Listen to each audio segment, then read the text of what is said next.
गर्मियों के मौसम की बात है। एग्जैक्ट तारीख बताएं तो 11 मई 2017 झारखंड के सरायकेला में 3 मवेशी व्यापारी गाड़ी से अपने घर वापस जा रहे थे। तभी अचानक से गांव की भीड़ ने उन्हें रोक लिया। आखिर क्यों? क्योंकि उस गांव में व्हाट्सएप के जरिए एक अफवाह फैली थी कि बच्चा चोर गांव में घुस आए हैं।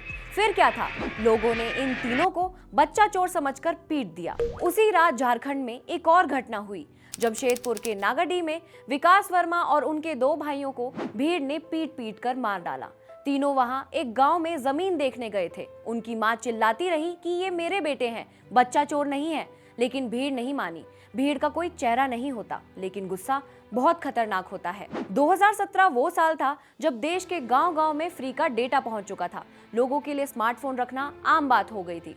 डेटा और फोन तो मिल गया था, लेकिन लोगों के पास ज्ञान की कमी वैसे ही थी जैसे भारत देश में अमूमन पाई जाती है। व्हाट्सएप पर आया कोई मैसेज उनके लिए गीता में लिखे परम सत्य के बराबर था। यही वो दौर था जब देश में अफवाहें हवा से भी तेज रफ्तार में फैल रही थी। और ऐसी ही एक अफवाह फैली बच्चा चोर की। लोगों के व्हाट्सएप पर एक मैसेज आया था कि सावधान, इलाके में 500 बच्चा चोर गैंग सक्रिय हैं। ये लोग किडनी निकालने आए हैं। लोग ना सिर्फ इस मैसेज पर भरोसा कर लेते, बल्कि बिजली की स्पीड से आगे शेयर भी करते। और इस एक मैसेज ने अगले 18 महीनों तक देश में खूब आतंक मचाया। 30 से ज्यादा लोगों की जान ले ली। इस मैसेज ने लोगों को डरा दिया था और फिर जल्लाद बना दिया था। शुरुआत हुई 10 मई 2017 को। झारखंड के पूर्वी सिंहभूम जिले का जादूगोड़ा इलाका। माहौल में अजीब सी बेचैनी थी। खेतों में काम करते किसान हो या चाय की टपरी पर बैठा कोई लड़का, सबकी नजरें अपने मोबाइल फोन पर टिकी थी। व्हाट्सएप पर एक मैसेज और एक धुंधली सी तस्वीर वायरल हो रही थी कि इलाके में बच्चा चोर गैंग सक्रिय है। वो बच्चों को बेहोश करके उनके अंग निकाल रहे हैं। उसी दौरान गांव वालों ने कुछ अनजान लोगों को देखा।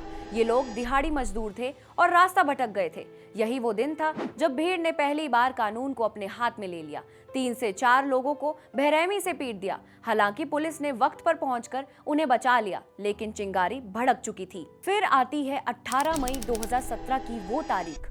जादूगोड़ा से उठी चिंगारी अब आग बन चुकी थी। 18 मई को वो हुआ जिसने पूरे देश को हिला दिया। सुबह के वक्त सरायकेला खरसावां के शोभापुर गांव में 4 मवेशी व्यापारियों को भीड़ ने घेर लिया। शेख नईम, शेख हलीम, शेख सज्जाद और शेख सिराज चारों अपनी गाड़ी से जा रहे थे। उनकी गाड़ी में कुछ खून के धब्बे लगे हुए थे। भीड़ को शक हुआ और भीड़ ने हाथ छोड़ दिया। उन्हें बुरी तरह मारा पीटा जाने लगा।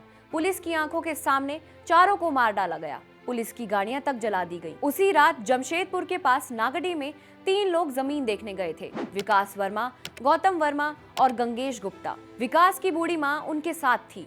भीड़ को इन पर भी शक हुआ। लोगों ने विकास और उसके भाइयों को खींचना शुरू किया। मां गिड़गिड़ाती रही, अपना वोटर आईडी कार्ड दिखाया, चीखती रही कि ये मेरे बेटे हैं, बच्चा चोर नहीं। भीड़ ने मां के सामने ही तीनों को मार डाला। भीड़ पर उस वक्त व्हाट्सएप का भूत सवार था। फिर आती है 1 जुलाई 2018। झारखंड से शुरू हुआ वायरस अब महाराष्ट्र पहुंच चुका था। धुले जिले के रायनपाड़ा गांव में साप्ताहिक बाजार लगा था। 5 लोग, भारत शंकर भोसले, दादाराव शंकर भोसले, भारत कोंडाबा सोमवड़े, राजू भोसले और अप्पा भोसले गांव में पहुंचे। उन्होंने एक छोटी बच्ची से कुछ पूछ लिया। तभी कोई चिल्ला पड़ा, बच्चा चोर। तुरंत 5 को भीड़ ने पकड़ लिया। उन्हें गांव की पंचायत के एक छोटे से कमरे में बंद कर दिया गया। घंटों तक उन पर लाठियों और पत्थरों से हमला हुआ। जब पुलिस पहुंची तब तक 5 दम तोड़ चुके थे। अगले 18 महीनों में इस तरह की अफवाहों ने भारत के 10 से ज्यादा राज्यों में करीब 30 से ज्यादा लोगों की जान ले ली। लेकिन सवाल ये है कि क्या सच में कभी कोई बच्चा किडनैप हुआ था? तो गृह मंत्रालय की रिपोर्ट कहती है कि जिन इलाकों में हिंसा हुई थी, वहां पिछले 6 महीने में बच्चा चोरी की कोई शिकायत तक नहीं आई थी। जिन राज्यों में बड़ी घटनाएं हुई, वहां के पुलिस का डेटा भी ऐसा ही कुछ कहता है। फिर सवाल उठता है कि आखिर ये अफवाह उड़ी कैसे? इन सभी घटनाओं के पीछे एक ही वीडियो सबसे ज्यादा जिम्मेदार था। ये वीडियो कराची, पाकिस्तान का था, जहां एक एनजीओ ने जागरूकता के लिए एक मॉक किडनैपिंग शूट की थी।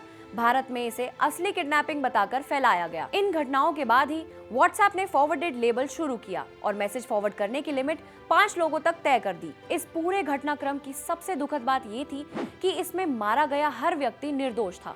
कोई दिहाड़ी मजदूर, कोई आम आदमी, कोई मानसिक बीमार या कोई रास्ता भटका हुआ परदेसी। और ये किसी गैंग की कहानी नहीं थी। ये इस बात का सबूत है कि कैसे एक गलत सूचना आम लोगों तक को हिंसक जानवर बना देती है। इसीलिए हर बार हर बार जब भी आपके पास कोई संवेदनशील खबर पहुंचे, उसे सावधानी से जांच परख लें। ऐसा न हो कि कोई भड़काऊ खबर आपको भी किसी जानवर में बदल डाले। तो दोस्तों, आज की इस वीडियो में बस इतना ही। कमेंट कर जरूर बताना कि ये वीडियो आपको कैसा लगा। देखते रहिए जिंगाबाद।